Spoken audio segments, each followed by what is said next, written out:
Instituto Magdalena Abrain presenta La Sociedad Colonial. Hace más de 200 años había distintos grupos de personas que vivían de modos muy diferentes. Hacia el año 1810, Buenos Aires era una ciudad pequeña. En ese entonces, estas tierras eran una colonia que dependía de España. En aquel momento, la sociedad estaba dividida según el lugar de nacimiento, la familia de origen y el color de la piel de cada persona. En la ciudad de Buenos Aires había dos grupos sociales muy diferentes entre sí. Un grupo privilegiado, por un lado, y los sectores populares, por el otro. El grupo privilegiado, también llamado gente decente, lo formaba el virrey, que gobernaba en nombre del rey de España. Era la autoridad máxima de la colonia.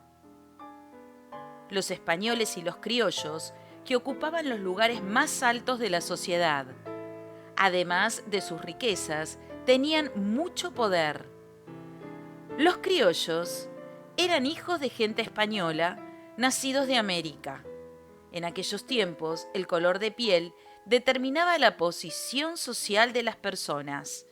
Eran de piel blanca, tenían mucho dinero y poder. Estas personas se llamaban a sí mismos gente decente. Las familias del grupo privilegiado desarrollaban la mayor parte de sus actividades dentro de sus casas. Allí trabajaban, aprendían, se reunían con otros familiares, amigos y conocidos, se divertían. La principal diversión eran las tertulias, una reunión que realizaban las familias adineradas, ofrecidas por las noches en sus casas.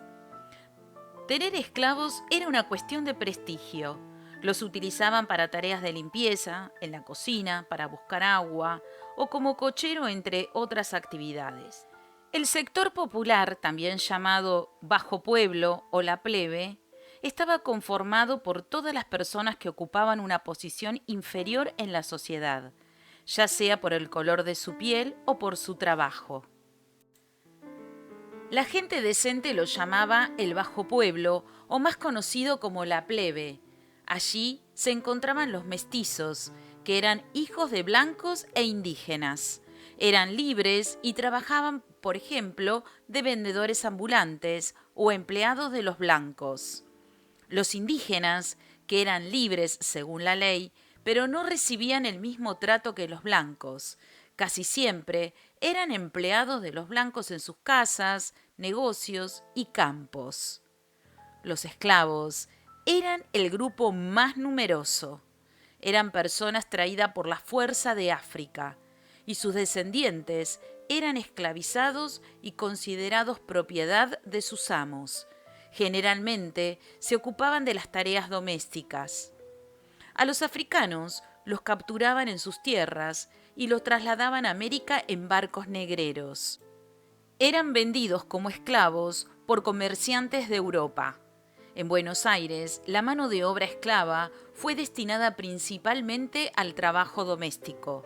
Por ejemplo, conducir los carruajes, atender a los animales, limpiar la casa, hacer la comida y servirla, acarrear el agua, lavar la ropa en el río, plancharla, hacer las compras, cuidar a niñas y a niños, y como era costumbre en la época, las esclavas también amamantaban a los bebés de la familia.